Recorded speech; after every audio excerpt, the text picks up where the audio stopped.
রাস্তার পাশ দিয়ে হেঁটে যাচ্ছেন, মসজিদের দান বাক্সটা লেখা, উপরে সাইনবোর্ডে লেখা মুক্ত হস্তে আল্লাহর ঘরের জন্য দান করুন। কেউ নাই, কাক পক্ষী নাই। রাত বাজে 2টা, হঠাৎ করে পকেট থেকে 1000 টাকার বা 100 টাকার কচকচে নোটটা আপনি দান করে দিলেন। ওই দানটা 1 কোটি টাকার দানের চেয়েও বড় দান। কারণ দুনিয়ার কেউ তখন দেখে নাই, দেখেছে কে? কেউ যেটা দেখে না সেটা দেখে কে? কেউ যেটা জানে না সেটা জানে কে? সবার চোখ ফাঁকি দেয়া গেলেও আমার আল্লাহর চোখ ফাঁকি দেয়া যায়? এজন্য দান করতে হবে একজনের খুশির জন্য। তিনি কে?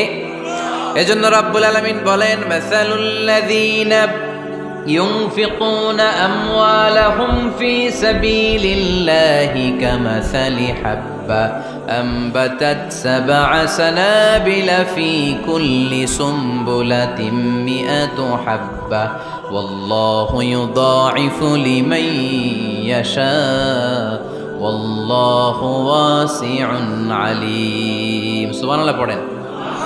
আল্লাহ বললেন, এই যে তোমরা আমার রাস্তায় দান করো, এটার উপমা একটা চারা বীজের মতো। এই চারা বীজ জমিনে গেড়ে দিলে সেখান থেকে 60টা শীষ গজায়, প্রতিটা শীষ থেকে 100টা করে দানা হয়, প্রতিটা শীষে জন্ম নেয় শত শস্য দানা। সুবহানাল্লাহ। চারা বীজ ছিলেন না, মাটিতে ঢুকাই দিলেন, 60টা শীষ গজালো, প্রতিটা শীষে আবার 100টা করে দানা, মোট কটা হইল? 700টা। এক চারা বীজ থেকে যেমনি 700 দানা গজায়, তেমনি 1 টাকা দান করলে এরকম 700 গুণ সওয়াব আপনার আমলনামায় ঢুকাই দিবে কে? যারা দুনিয়ার বুকে প্রকাশ্যে গোপনে দান করত, সচ্ছল আর অসচ্ছল অবস্থায় দান করত, কিয়ামতের দিন যখন তাদেরকে তাদের আমলনামা দেয়া হবে, আমলনামা দেখে বলবে, আল্লাহ এত সওয়াব দুনিয়ার বুকে আমি করি নাই, অন্য কারো আমলনামা তোমার ফেরেশতারা ভুল করে আমারে দিয়েছে। আল্লাহ এত আমলনামা তো আমি করি নাই, এত নেক কাজ কোত্থেকে আসলো? এটা আমার না, তোমার ফেরেশতারা ভুল করে আরেকজনেরটা গছাই দিছে আমার। আল্লাহ বলবে, না, আমার ফেরেশতারা ভুল করে না। সুবহানাল্লাহ পড়ে। ফেরেশতারা কখনো ভুল করতে পারে না, এটা তোমারই আমলনামা, আমার আমলনামা, আমি তো এত সওয়াব করি নাই। আল্লাহ বললেন, তুমি যে ওই আমার খুশির জন্য দান করেছো, ওই ছোট্ট দানটাকে আমি বড় করে তোমার আমলনামায় ঢুকাই দিচ্ছি। আরো আস্তে কোন সুবহানাল্লাহ। হাদিসে এসেছে, কামা ইউরাব্বি আহাদুকুম ফুলুয়া, তোমরা যেমনি ছাগল পালো, বাছুর পালো, আল্লাহ তাআলা তোমাদের দানটাকে এরকম পেলে পুষে বড় করে। আপনারা কিশোরগঞ্জে গরু পালেন কারা দেখি? বাড়ি বাড়ি, আপনার বাড়িতেও আছে। তো এই যে গাভী যখন বাচ্চা দেয়, বাছুর হয়, খুশি লাগে না আপনাদের? মালিক কি করে? এটারে খাওয়ায়, খাইয়ে দাইয়ে পেলে পুষে বড় করে না? কুরবানির হাটে বিক্রির জন্য। আল্লাহ বললে, তুমি যে ওই ছোট্ট দান করেছো, তোমার এই ছোট্ট দানটা আমিও এটারে খাইয়ে দাইয়ে পেলে পুষে বড় করে উহুদ পাহাড়ের সমান করে তোমার আমলনামায় ঢুকিয়ে দিয়েছি। এজন্য আল্লাহ বললেন, আল্লাযীনা ইউনফিকুনা ফিস সাররাই ওয়াদ দাররা, মুত্তাকিদের প্রথম গুণ সচ্ছল আর অসচ্ছল উভয় অবস্থায় আল্লাহর জন্য তারা দান করে। সুবহানাল্লাহ পড়ে। তাহলে মুত্তাকিদের প্রথম গুণ, তারা কি করে? জোরে বলেন, সবাই বলেন, আবার বলেন। আপনাদের কষ্ট হচ্ছে? দোয়া করে ফেলি আমরা তো। গলার আওয়াজ এত অল্প কেন? আওয়াজ করে উত্তর দেয়া যাবে? চিল্লায় পড়েন আল্লাহু আকবার। এভাবে উত্তর দিবেন, এভাবে আওয়াজ করে উত্তর দিলে আমি বুঝবো আমার কথা শুনতেছেন, বুঝতেছেন। তা না হলে আমি বুঝবো বুঝতেছেন না, আমি এত কষ্ট করে বলি এরা বুঝে না। তো মুত্তাকিদের প্রথম গুণ, তারা কি করে? আরো জোরে বলেন, কি করে? মুত্তাকিদের 2 নাম্বার গুণ আল্লাহ বললেন, ওয়াল কাযিমিনাল গায়জ। মুত্তাকিরা শুধু সুখে দুঃখে সচ্ছল অসচ্ছল অবস্থায় তারা দান করে না। মুত্তাকি বান্দার 2 নাম্বার বৈশিষ্ট্য, তারা রাগকে হজম করে, ক্রোধকে নিয়ন্ত্রণ করে। সুবহানাল্লাহ। মুত্তাকিনরা অল্পতে চটে যায় না, হট টেম্পার্ড না। আমাদের অনেকে আছে হট টেম্পার্ড, কিছু বুঝলেও চেতে, না বুঝলেও চেতে। এরকম চেত আছে নাকি আপনাদের? রাগরে আপনারা কি বলেন আঞ্চলিক ভাষায়? রাগী বলেন। তো এই যে রাগী মানুষ আছে না, গুসা উঠছে, এই যে গুসা যে ওঠে, এটা খুবই স্বাভাবিক। গুসাটা ওঠা সবার ওঠে, এটা কি বলেন? ওঠে না? ওঠে না? আপনাদের মধ্যে থেকে গুসা বেশি ওঠে কার দেখি? আছে তো, রোগী আছে তো অনেক। আল্লাহ আপনাদের গুসাগুলোরে ঠান্ডা করে দেখ, আর ভালো গুসাগুলো যেন আপনারা ইসলামের পক্ষে করতে পারেন। আল্লাহ তৌফিক দান করো। রাগ হবে ইসলামের জন্য। আল্লাহর জমিনে আল্লাহর বিধান লঙ্ঘন হলে আমরা রেগে যাব। চিল্লায় বলেন ঠিক কিনা? এছাড়া কেউ আমাদেরকে রাগাতে পারবে না। ওয়াল কাযিমিনাল গায়জ, মুত্তাকিন বান্দারা রাগকে হজম করে। রাগ হওয়াটা খুব স্বাভাবিক, এটা ন্যাচারাল, এটা কি প্রাকৃতিক। আমাদের দেহে এক ধরনের হরমোন আছে, এটার নাম হচ্ছে অ্যাড্রেনালিন বলে এটাকে, অ্যাড্রেনালিন হরমোন। তো এই হরমোনটা যখন নিঃসরিত হয় তখন আমরা রেগে উঠি, এর আগে আমরা রাগি না। This adrenaline hormone triggers up your bodies fight response. এটা নিঃসরিত হলেই বডি তখন ফাইট করতে মন চায়, মনে চায় খায়া ফেলাই, মাইরা ফেলাই, দইরা ফেলাই, অক করে হোতা এলাই। আপনারা বলেন না এগুলো? মাইরা অ্যালবাম, কাইটটা অ্যালবাম, অক করে হোতা অ্যালবাম বলেন আপনারা? এগুলো কখন বলেন? যখন রেগে যান, যখন রেগে যান। কিন্তু মুত্তাকি হতে চাইলে যখন তখন রেগে যাওয়া যাবে। ওয়াল কাযিমিনাল গায়জ, যুবক ভাইয়েরা খেয়াল করে শোনো, মুত্তাকি হতে চাইলে 2 নম্বর যে বৈশিষ্ট্যটা আমাদেরকে ধারণ করতে হবে সেটা হচ্ছে ওয়াল কাযিমিনাল গায়জ, রাগকে নিয়ন্ত্রণ করতে জানতে হবে। রাগ এটা ভয়ঙ্কর। অনেকে রাগ করতে করতে যে স্ট্রোক করে ফেলে, আছে না? হার্ট অ্যাটাক করে ফেলে। অনেকে রাগের মাথায় মারাও যায়, আছে না নাই? এটা ভয়ঙ্কর। এর আছে অনেক শারীরিক, মানসিক অনেক প্রভাব, অনেক ক্ষতিকর প্রভাব আছে এই রাগের। রাগটা অনেকটা ঝড়ের মতো। কিসের মতো? ঝড় যেমনি একদিক থেকে এসে সব ভেঙে চুরে তছনছ করে লন্ড ভন্ড করে দিয়ে আরেক দিকে সাঁ করে চলে যায়, রাগও তেমন। একদিক দিয়ে আসে, সব শেষ করে দিয়ে আরেক দিকে চলে যায়, ঠিক কিনা? এর রাগের মাথায় পৃথিবীতে কত খুন খারাপি ঘটেছে, ঠিক কিনা? বাবা ছেলের মধ্যে রাগ আছে না নাই? বন্ধু বন্ধুর মধ্যে, বন্ধু কয় এটা আমারে দে, ওই বন্ধু বলে না দিব না, রেগে গেছে, কিলাকিলি ঘুষাঘুষি আছে না নাই? বাবা ছেলের মধ্যে জমি জমা নিয়ে হয় না অনেক সময়? বাবা কয় এই জমি তুই পাবি না, পোলায় কয় আমার এই দিবা তুমি। বাপে কয় না দিমু না, পোলায় কয় দিবা। বাপে কয় তোরে তেজ্য পুত্র করে দিলাম, পোলায় কয় তোমার মাথায় আমি কোপ মাইরা দিলাম। আছে না? লেগে গেল, মারাত্মক ঝগড়া। হাজবেন্ড ওয়াইফের মধ্যে এগুলো আর হয় না, তাই না? রাগারাগি হ্যাঁ বেশি হয়। কিশোরগঞ্জে এগুলো আছে। আহা, খবরদার, এগুলোকে বাড়তে দেয়া যাবে না। শয়তান খালি গুতায়। শয়তান চায় কি করে ফ্যামিলিকে ব্রেক ডাউন করা যায়। শয়তান একটা আরশের উপর বসে, অন্য শয়তানরা এসে বলে আমি ওজনে কম দেওয়াইছি, কারে কিছুই করস নাই তুই। আরেকজন এসে বলে আমি সুদ খাওয়ানোর ব্যবস্থা করে দিয়ে আসছি, কারে এটা কিছুই না। আরেকজন এসে বলে মাদ্রাসায় যাচ্ছিল আমি সরাই দিছি, কারে এটা কিছুই না। আরেক শয়তান এসে বলে আমি স্বামী স্ত্রীর মধ্যে বিচ্ছেদ ঘটাই দিছি। ইবলিশ শয়তান তখন এটারে নিয়ে নাচতে শুরু করে দেয়। এজন্য স্বামী স্ত্রীর মধ্যে ঝগড়া আছে না নাই? হাজবেন্ড বলে একটা, ওয়াইফ বলে আরেকটা, আছে না নাই? হাজবেন্ড বলে তুমি যাইবা না, এই বিয়ার দাওয়াতে যাইবা না, ও আমারে অপমান করছিল। বউ কয় আমি যামু, আমার বান্ধবীর বিয়া, তোমার কি? আছে না নাই? হাজবেন্ড কয় না যাবি না, বউ কয় যামু, গেলে তোর খবর আছে। বউ কয় কি করবা? কয় তালাক দিয়ে দিলাম। আছে না নাই? ছোট্ট ঝগড়া থেকে মাথা গরম করে রাগের মাথায় তালাক দিয়ে ফেলে। এজন্যই রাগ ভয়ঙ্কর। এর রাগের কারণে বন্ধু বন্ধুর সম্পর্ক নষ্ট হয়, হাজবেন্ড ওয়াইফের মধ্যে ডিভোর্স হয়ে যায়, বাবা ছেলের মধ্যে সম্পর্ক ছিন্ন হয়ে যায়। এটা ঝড়ের মতো। এজন্য মুমিনরা চাইলেই চট করে রেগে যেতে পারে।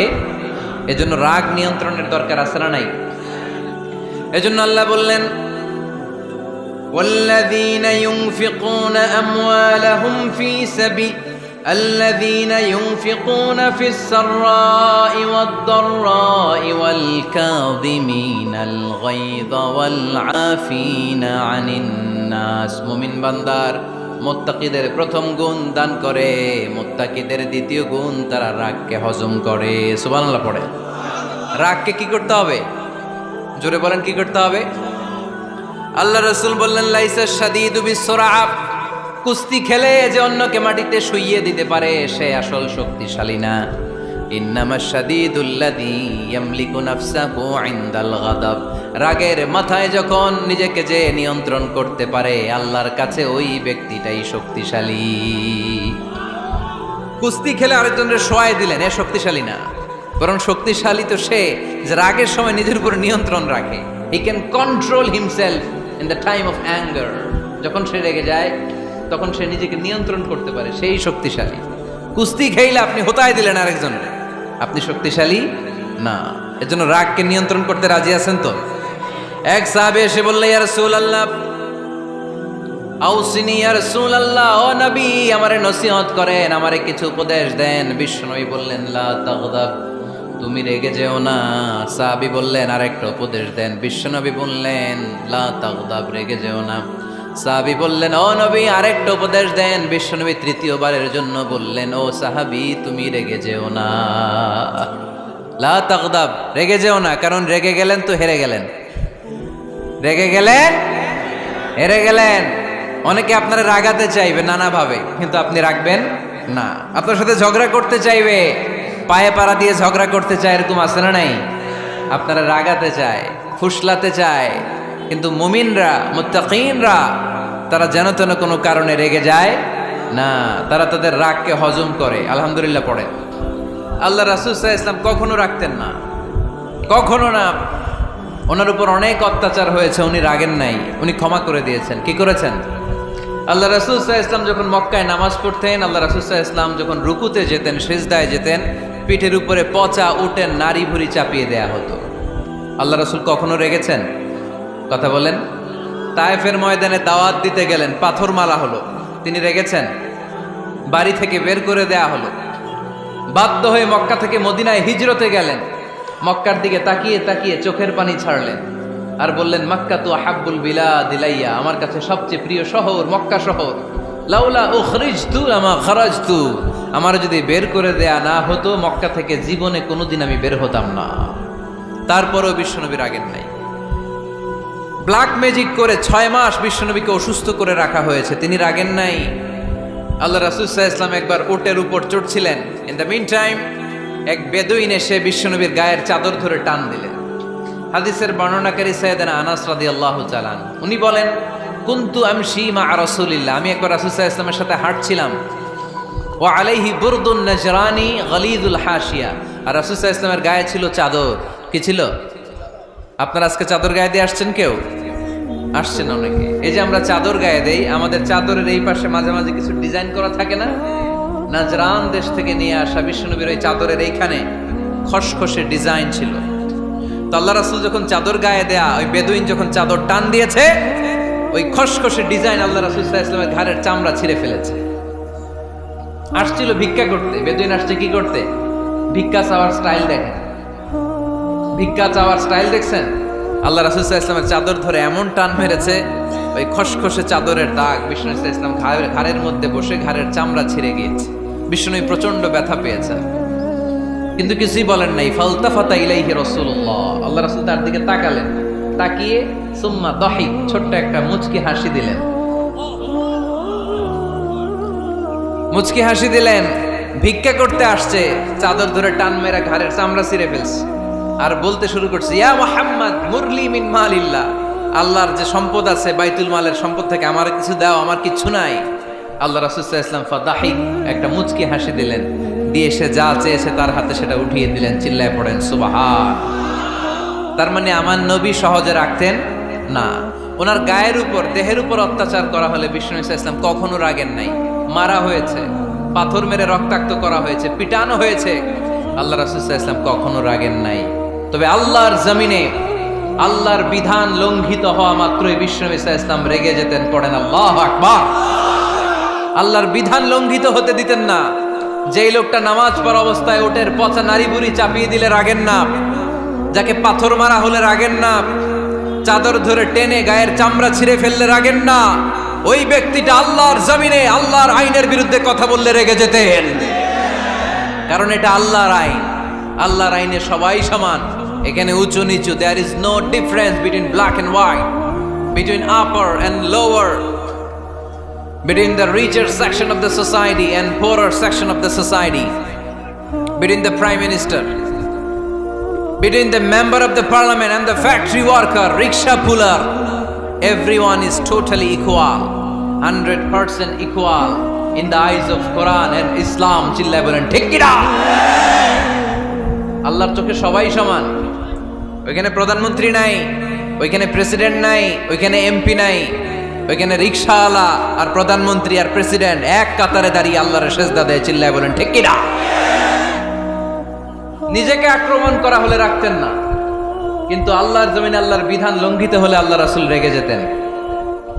মদিনাতে এক মেয়ে চুরিতে ধরা পড়ল। চুরি করলে কি করতে হয়? আস-সারিকু ওয়াস-সারিকাতু ফাকতাউ আইদিয়াহুমা। বাংলাদেশে হাত কাটে, কি করে? জেলে দেয়। আর কি করে? হ্যাঁ, জরিমানা, জামাই আদর করে না। বিধান হচ্ছে হাত কেটে দাও। If anyone steal something precious, the government, the authority should cut down his right hand. আইনটা কার? বাংলাদেশে এরকম চোর আছে না নাই? দেশের টাকা পাচার করে, আছে না নাই? হাজার হাজার টাকা কুচি কুচি করে বগুড়ার এক পানির মধ্যে, খালের মধ্যে দেখলাম। আহা, জনগণ খেতে পায় না আর মানুষ টাকা কুচি করে জঙ্গলে ফেলে দিয়ে আস। এগুলো কত বড় টাকা! একটা চোর, ওকে ধরে যদি হাত কেটে টেলিভিশনে প্রচার করে দেয়া হতো, 17 কোটি মানুষ যদি দেখতো, এই দেশে আর চোর খুঁজে পাওয়া যেত না। বনু মখজুমিয়া গোত্রের এক নারী চুরিতে ধরা পড়ল। সাহাবীরা যে বললে, ইয়া রাসূলুল্লাহ, অনেক বংশীয় মেয়ে, আপনি হাত কেটে দিয়েন না, মাফ করে দেন। কি করেন? আল্লাহ রাসূল সাল্লাল্লাহু আলাইহি ওয়াসাল্লামের চেহারাটা আগুনের গোলার মতো লাল হয়ে গেল, রেগে গেলেন। আল্লাহ রাসূল বললেন, এত বড় সাহস পেলে কোত্থেকে? এটা আল্লাহর আইন। চিল্লায় বলো, কার আইন? লাউ কানাত ফাতিমাতু বিনতি মুহাম্মদ সারাকাত লাকাতা মুহাম্মাদুন ইয়াদাহা। আরে বানু মখজুমিয়া গোত্রের মেয়ে তো দূরের কথা, আমার কলিজার টুকরা ফাতেমাও যদি চুরিতে ধরা পড়তো, আমি ফাতেমার ডান হাত কেটে দিতে 1 সেকেন্ডও দেরি করতাম না। কারণ বিধানটা কার? এত মাইট দেয়া হলো বিশ্বনবীকে, এত অত্যাচার করা হলো, তিনি রেগে যেতেন না। কিন্তু আল্লাহর জমিনে আল্লাহর বিধান লঙ্ঘিত হলে তিনি রেগে যেতেন, ঠিক কিনা? এজন্য আমাদের রাগটাও হতে হবে এমন, অপ্রয়োজনে আমরা রাখবো না। কিন্তু আল্লাহর জমিনে আল্লাহর বিধান যদি লঙ্ঘিত হয়, দুর্বলের উপর যদি সবলের অত্যাচার হয়, সমাজে যদি বিশৃঙ্খলা তৈরি হয়, তখন মুমিন রাগান্বিত হবে, বজ্র কণ্ঠে গর্জে উঠবে, চিল্লায় বলেন ঠিক কিনা? এছাড়া মুমিন রাগকে নিয়ন্ত্রণ করে। এটা মুত্তাকিদের বৈশিষ্ট্য। আল্লাযীনা ইউনফিকুনা ফিস সাররাই ওয়াদ দাররা। মুত্তাকিনদের প্রথম গুণ, তারা দান করে। 2 নাম্বার গুণ, রাগকে হজম করে। রাগকে হজম করতে রাজি আছেন সবাই? আজকে থেকে রাগটার একটু কমানো যাবে, থামানো যাবে তো? আল্লাহ তুমি কবুল করো, পড়ি আমিন। আল্লাহ রাসূল সাল্লাল্লাহু আলাইহি ওয়াসাল্লাম রাগ কমানোর কিছু পদ্ধতি আমাদেরকে শিখিয়েছেন। 2 সাহাবী ঝগড়া লাগলো, কথার পিঠে কথা, কথার নাম লতা। ঝগড়া করতে করতে এক সাহাবী রেগে মেগে আগুন।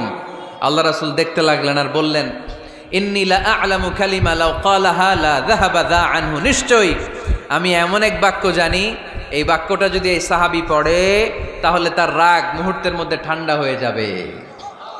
ওই সাহাবী বলল, ইয়া রাসূলুল্লাহ, বাক্যটা কি আমারে শিখিয়ে দেন, আমি চাই আমার রাগটা যেন থেমে যায়। আল্লাহর রাসূল বললেন, তুমি পড়ো আউযু বিল্লাহি মিনাশ শাইতানির রাজীম। সবাই পড়েন, আউযু বিল্লাহি মিনাশ শাইতানির রাজীম। তাহলে রাগ কমানোর দোয়ার নাম কি? সবাই বলেন, আউযু বিল্লাহি মিনাশ শাইতানির রাজীম। এটা হচ্ছে 1 নাম্বার ফর্মুলা। এটা কয় নাম্বার মনে থাকবে? রাগ আসলে এই দোয়াটা পড়বো, মুহূর্তে রাগকে ঠান্ডা করে দিবে কে? 2 নাম্বার ফর্মুলা হচ্ছে, বেশি রাগ চলে আসলে আপনি চুপ থাকবেন। Keep quiet, keep silent, cool down, relax করেন, থামেন। অশ্রাব্য ভাষায় গালিগালাজ করবেন না। অনেকে রেগে গেলে গড় গড় করে কি যেন বলে, গালিগালাজ করে, 14 গোষ্ঠী উদ্ধার করে স্যার, আছে না নাই? না, এই গালিগালাজ যখন কন্টিনিউ করবেন আরো বাড়তে থাকবে আপনার রাগ। আপনি একটু থামেন, stop, relax and keep quiet. ইদা গাদিবা আহাদুকুম ফালিয়াসকুত, বলেছেন মুহাম্মদ সাল্লাল্লাহু আলাইহি ওয়াসাল্লাম। তোমাদের কেউ যখন রেগে যায়, সে যদি রাগ থামাতে চায়, সেজন্য চুপ থাকে। সেজন্য কি থাকে? তাহলে বেশি রাগ আসলে কি গালিগালাজ করবেন? চিল্লাফাল্লা করবেন? 14 গোষ্ঠী নিয়ে গালি দিবেন? কি করবেন? চুপ থাকবো। কি থাকবেন? মনে থাকবে নাকি ওয়াজের ময়দানেই শেষ, বাড়িতে যাইয়া হোতায় নেবেন? চুপ থাকতে রাজি আছেন তো? প্রথমে রাগ আসলে আউযুবিল্লাহ পড়বো, 2 নম্বরে চুপ থাকবো, 3 নম্বরে বিষ্ণু ইসা ইসলাম বললেন তোমার কার্যক্রম কমিয়ে দাও, লোয়ার ইউর অ্যাকশন, অ্যাকশন কমাও, ডাইরেক্ট অ্যাকশনে যাও না। আমরা কি করি? রাগ আসলে ডাইরেক্ট অ্যাকশন, 1 তালাক 2 তালাক 3 তালাক 22 তালাক 100 তালাক, শাশুড়ির সুদ্ধা তালাক দিয়ে ফেলা আছে না নাই? কয় তোর মারে তালাক, তোর 14 গোষ্ঠী তালাক, বিয়ে করছে একটারে তালাক দিয়ে 14 গোষ্ঠীরে, এরকম ডাকাইতে আছে না নাই? আলহামদুলিল্লাহ কিশোরগঞ্জে এগুলা নাই। ওমরে ফারুক যখন খলিফা রাদিয়াল্লাহু তাআলা আনহু, এক লোক তার স্ত্রীকে 100 তালাক দিছে। কয় তালাক? স্ত্রী এসে ওমরে ফারুককে বললেন, ইয়া আমিরাল মুমিনিন, বিচার করেন। কি বিচার? আমার স্বামী তো আমার 100 তালাক দিছে। কয় তালাক? ওমরে ফারুক বললেন, তোমার স্বামীকে ডেকে আনো।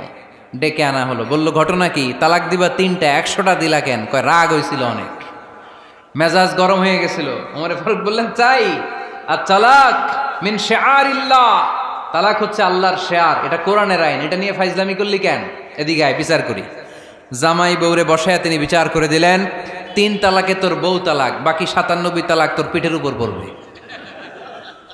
কই পড়বে? এবার জল্লাদ নিয়ে আসা হলো, চাবুক নিয়া, ওয়াহেদ ইসনাইন তালাতা আরবা খামসা, এক একটা চাবুক মারে আর চিল্লান মেরা ওঠে স্বামী, কয় সব তালাক তোর পিঠের উপরে দিলাম। এরকম বিচার যদি ওমরে ফারুকের মতো বাংলার জমিনে থাকতো, একটা বদমাইশও খুঁজে পাওয়া যেত? লোয়ার ইউর অ্যাকশন, রেগে গেলে অ্যাকশন কমান্ড, ডাইরেক্ট অ্যাকশন মেরেন না। কি করবেন? কার্যক্রম কমিয়ে দেন। আল্লাহ রাসূল সাল্লাল্লাহু আলাইহি ওয়াসাল্লাম বললেন, ইযা গাদিবা আহাদুকুম ওয়া হুয়া কায়েম, দাঁড়িয়ে থাকা অবস্থায় যদি কেউ রেগে যায়, ফালিয়াজলিস, সেজন্য বসে যায়।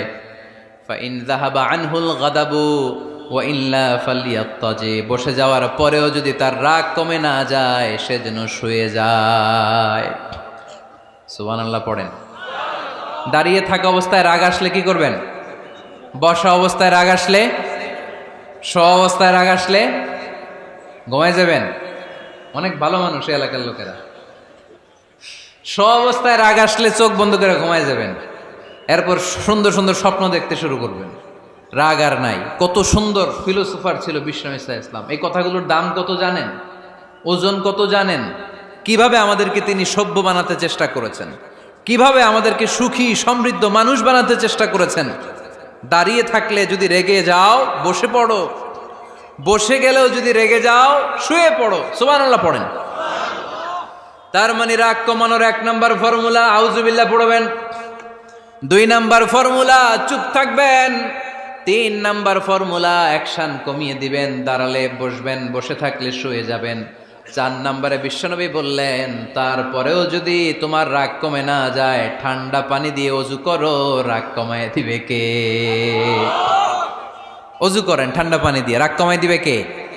আল্লাহ রাসূল সাল্লাল্লাহু আলাইহি ওয়াসাল্লাম বললেন, আর শয়তান ইন্নাল গাদাবা মিনাশ শয়তান, নিশ্চয়ই রাগ আসে শয়তান থেকে। রাগ এনে দেয় কে? একটু আওয়াজ করে বলেন না, এনে দেয় কে? রাগ এনে দেয় শয়তান। ও শয়তানু খুলিকা মিনান নার, শয়তান তৈরি আগুন দিয়ে। শয়তান তৈরি কি দিয়ে? ওয়ান নারু তুতফাউ বিল মা, আর আগুন নিবায় পানি দিয়ে। আগুন নিবায় কি দিয়ে? এজন্য তোমাদের কেউ যখন রেগে যায়, ইদা গাদিবা আহাদুকুম ফালিয়াতাওয়াদ্দা, সেজন্য ঠান্ডা পানি দিয়ে ওযু করে তার রাগটারে ঠান্ডা করে দিবে কে? সুবহানাল্লাহ পড়েন। মনে থাকবে সবার? 1 নাম্বার, রাগ আসলে 1 নম্বরে কি করবেন? আউযুবিল্লাহ পড়বেন। 2 নাম্বার, চুপ থাকবেন। 3 নাম্বার, বসে যাবেন, শুয়ে যাবেন। 4 নাম্বার, ওযু করবেন। রাজি আছেন? মাথায় ঠান্ডা পানি দিবেন, চেহারায় ঠান্ডা পানির ঝাপটা দিবেন, দেখবেন আপনার রাগকে ঠান্ডা করে দিছে কে? এজন্য আল্লাহ বললেন, আমার মুত্তাকিদের বৈশিষ্ট্য হলো আল্লাযীনা ইউনফিকুনা ফিস সাররাই ওয়াদ দাররাই ওয়াল কাযিমিনাল গায়যা ওয়াল আফিনা আনিন নাস। মুত্তাকিন বান্দারা সুখে দুঃখে দান করে, রাগ ক্রোধ আসলে এটাকে তারা হজম করে। মুত্তাকিনদের 3 নাম্বার বৈশিষ্ট্য হলো, তাদের সাথে কেউ অন্যায় করলে তারা ক্ষমা করে। সুবহানাল্লাহ পড়েন। কি করবেন? ক্ষমা করে দিবেন। মুত্তাকিদের 3 নাম্বার বৈশিষ্ট্য কি? নাকি অন্তরের মধ্যে দুঃখ কষ্ট রেখে দিবেন? অনেকে আছে অতীতের কষ্ট ভুলতে চায় না, ভুলতে পারে না। কেউ আপনারে ধমকি দিছিল, কেউ আপনার সাথে খারাপ আচরণ করছিল, কেউ আপনারে গালি দিছিল, অনেকে এটারে পেলে পুষে অন্তরে বড় করে রাখে, আছে না নাই? ভুলতে চায় না। মনের ভেতরে রাগ পেলে পুষে রাখা ঠিক না। মনে মনে কয়, তুই আমারে মারছিলি, আমি তোরে মারুম। তুই আমারে অপমান করছিলি ওই দিন, যদি একদিন সুযোগ পাই তোরে হতা এলামু। আছে না এরকম? সেই 20 বছর আগে আপনার এসে অপমান করছে, ওইটারে পেলে পুষে আপনি অন্তরে নিয়ে বয়ে বেড়াচ্ছেন। আর এই হিংসা ক্ষোভ যদি রাগ ভিতরে রাখেন, এটা আপনারা কোনো বান্দা যদি তার অন্য কোনো ভাইকে ক্ষমা করে দেয়, আল্লাহ তাআলা ওই ক্ষমাকারীর সম্মান আর মর্যাদাকে বাড়িয়ে দেয়। আল্লাহ তাআলা নিজে ক্ষমাশীল, তিনি ক্ষমা করাকে পছন্দ করেন। তাই আমাদের বেশি বেশি ক্ষমা করা দরকার। এজন্য এখন কেউ যদি আপনার সাথে খারাপ আচরণ করে, আপনার উপর জুলুম করে, অন্যায় করে, কি করবেন? মাফ করে দিবেন। মাফ করতে রাজি আছেন তো? আচ্ছা, সবাই বুঝে শুনে উত্তর দেন। আল্লাহ পাক আমাদের সব গুনাহগুলো ক্ষমা করে দেখ, আমরা চাই কি চাই না? আল্লাহ আমাদেরকে মাফ করুক, আমরা চাই কি চাই না? দেখেন, আমরা কিন্তু ঠিকই আল্লাহর কাছে ক্ষমা চাই, কিন্তু আমরা নিজেরা নিজেদেরকে ক্ষমা করতে পারি না। নিজেরা নিজেদেরকে ক্ষমা করি না। সে আমার সাথে খারাপ আচরণ করছে, আমি ক্ষমা করতে পারি না। ও আমারে গালি দিছিল, আমি ক্ষমা করি না, কিন্তু আমি কিন্তু ঠিকই আল্লাহর কাছে ক্ষমা চাই। মনে রাখবেন কিশোরগঞ্জের ভাইয়েরা, আল্লাহর কাছ থেকে ক্ষমা পেতে হলে আগে ক্ষমা করতে হবে। ঠিক কিনা বলেন? আল্লাহর কাছ থেকে ক্ষমা পেতে হলে আগে কি করতে হবে? ক্ষমা করে দিতে হবে। ইন্নাল্লাহা আল্লাহুম্মা ইন্নাকা আফুন তুহিব্বুল আফওয়া ফাআফু আন্নি। হে আল্লাহ, আপনি ক্ষমাশীল, আপনি ক্ষমা করাকে পছন্দ করেন। আল্লাহ, আপনি আমাকে ক্ষমা করে দেন। কদরের রাত্রে আমরা এই দোয়া করি না যে আল্লাহ আপনি ক্ষমাশীল, আল্লাহ আপনি ক্ষমা করাকে পছন্দ করেন, আল্লাহ আপনি আমাকে ক্ষমা করে দেন। আল্লাহর কাছে আমরা ক্ষমা চাই, কিন্তু আমরা নিজেরা নিজেদেরকে ক্ষমা করতে পারি না। আপনি যদি মুত্তাকি হতে চান, আগে মানুষকে ক্ষমা করতে হবে। রাজি আছেন তো?